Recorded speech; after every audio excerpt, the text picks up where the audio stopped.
Hello student, आज के इस वीडियो में हम लोग बात करने वाले हैं कुलोम्ब्स लॉ की। और कुलोम्ब्स लॉ, कुलोम्ब जो है उन्होंने बहुत सारे एक्सपेरिमेंट परफॉर्म किए। अब क्यों किए एक्सपेरिमेंट?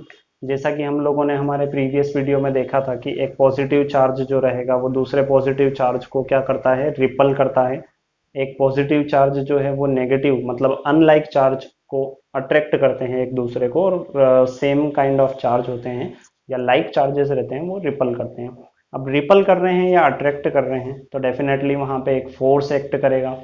अब वो जो फोर्स है वो फोर्स किन फैक्टर्स पे डिपेंड करेगा, ये हम लोगों को जानना है। या फिर कुलॉम ने उसी फोर्स की न्यूमेरिकल वैल्यू निकालने के लिए एक मैथमेटिकल इक्वेशन दिया जिसको हम लोग कहते हैं कुलॉम्स लॉ। ठीक है, इसका अगर मैथमेटिकल फॉर्म की बात करें तो वो आता है F is proportional to Q1 Q2 over R square. ठीक है, ये मैथमेटिकल इसका फॉर्म होता है। अगर ये आपको दिख यहाँ पे समझ में आता है तो आप इसका जो स्टेटमेंट है वो बड़ी आसानी से लिख सकते हैं। F means force, proportional Q1 Q2 means magnitude of charge जिनके बीच में फोर्स एक्ट कर रहा है, वो चाहे अट्रैक्शन हो फोर्स ऑफ या फोर्स ऑफ रिपल्शन हो, वो एक अलग बात है।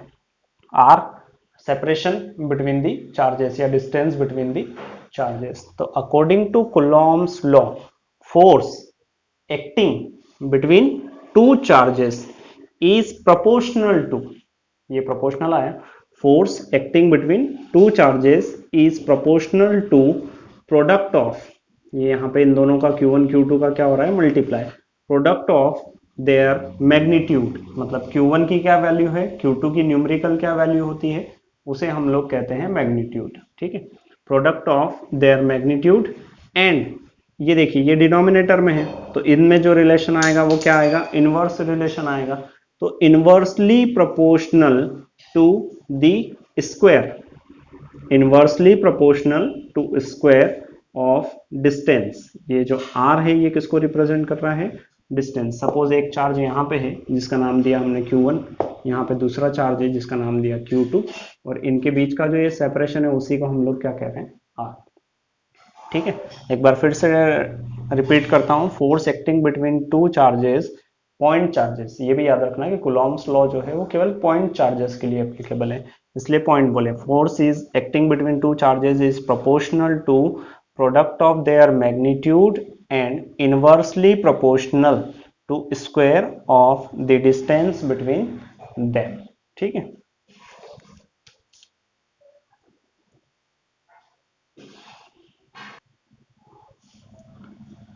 तो चलिए अब जब हम लोग यहाँ से प्रोपोर्शनल हटाएंगे, देखिए प्रोपोर्शनल का मीनिंग इक्वल बिल्कुल भी नहीं होता है। ठीक है, इसका अगर हम लोग एक एग्जांपल लें तो एक कप चाय अगर बना रहे हैं हम लोग तो उसमें 2 चम्मच शुगर ऐड करना पड़ेगी।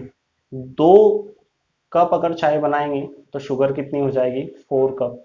दोनों की वैल्यू इक्वल नहीं है बट एक प्रोपोर्शनल सेम है, रेशियो उनमें क्या है, सेम है। एक इंक्रीज होगी तो दूसरी भी इंक्रीज होगी, या एक डिक्रीज होगी तो दूसरी भी डिक्रीज होती है। तो यहाँ पे जब हम लोग प्रोपोर्शनल हटाएंगे तो एक कांस्टेंट आता है जिसको हम लोग बोलते हैं के, और यहाँ पे इसको मैग्नेट किसी किसी बुक में मॉड फॉर्म में भी लिखा जाता है, मतलब केवल यहाँ पे न्यूमेरिकल वैल्यू ली जाती है, पॉजिटिव नेगेटिव नहीं लिया जाता है।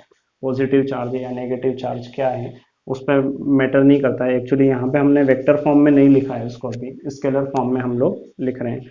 जो के लिया है उस के की वैल्यू होती है 9 टाइम्स 10⁹ और आई थिंक इसकी जो यूनिट होगी वो होगी newton square metre inverse coulomb inverse 2, ये इसकी वैल्यू होती है। और के की को जो हम लोग लिखते हैं वो लिखते हैं 1/4πε0, ये भी लिखा जाता है। तो ये रिलेशन जो है कुलॉम्स लॉ में वो हो जाएगा 1/4πε0 times Q1 Q2, magnitude form में लिखा है, मतलब केवल न्यूमेरिकल वैल्यू लेनी है, प्लस माइनस से मतलब नहीं है, पॉजिटिव चार्ज है या नेगेटिव चार्ज है।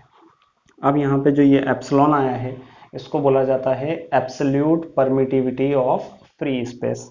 अगर हम लोग बात करें एसआई सिस्टम में, ठीक है, तो एक तो होता है हमारे पास सीजीएस सिस्टम, तो सीजीएस सिस्टम में के की वैल्यू कितनी हो जाती है 1। लेकिन अगर हम लोग बात करें एसआई सिस्टम की, तो SI सिस्टम में ये k की वैल्यू कितनी होगी, 1/4πε0। तो ये जो हम लोगों ने लिखा हुआ है, ये लिखा हुआ है इन SI सिस्टम k की वैल्यू, ठीक है। और CGS में क्या हो जाएगी k की वैल्यू, वो हो जाएगी 1। तो यहाँ से नहीं लिख के यहाँ पे लिख लें इसको। अब अगर हम लोग यहाँ से देखें एप्सिलॉन को, ठीक है, ये हमारे पास एक मैथमेटिकल फॉर्म आ चुका है कि फोर्स कितना एक्ट कर रहा है वो हम लोग डिराइव कर सकते हैं। बस हमें क्या पता होना चाहिए, मैग्नीट्यूड ऑफ चार्जेस, मतलब यहाँ पे कितने कुलॉम का चार्ज है।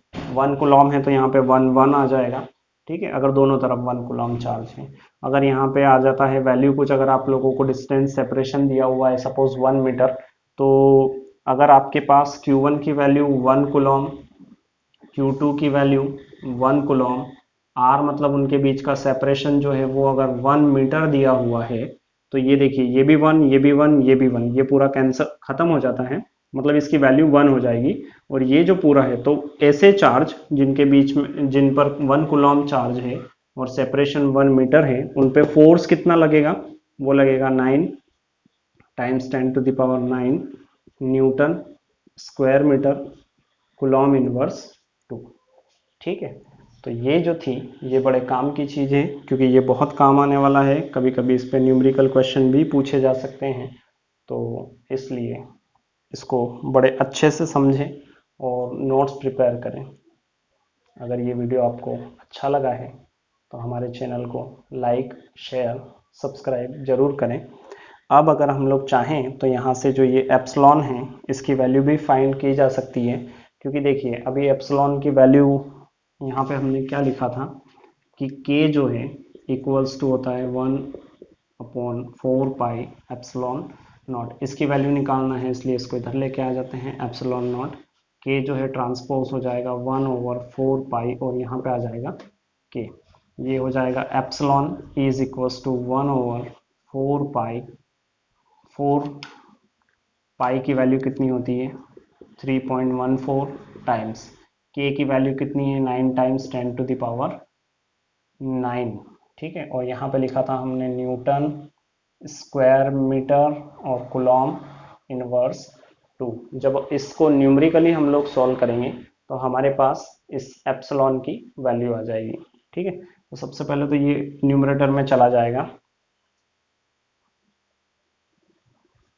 ये 8.8 के समथिंग आएगी, एप्सिलॉन 8.85 टाइम्स 10⁻⁻12। और ये जो थी यूनिट्स, ये सारी न्यूमरेटर में जाएगी, तो न्यूटन इनवर्स हो जाएगा, मीटर इनवर्स 2 हो जाएगा, और कुलॉम जो डिनोमिनेटर में इनवर्स था वो ऊपर जाके प्लस में हो जाएगा।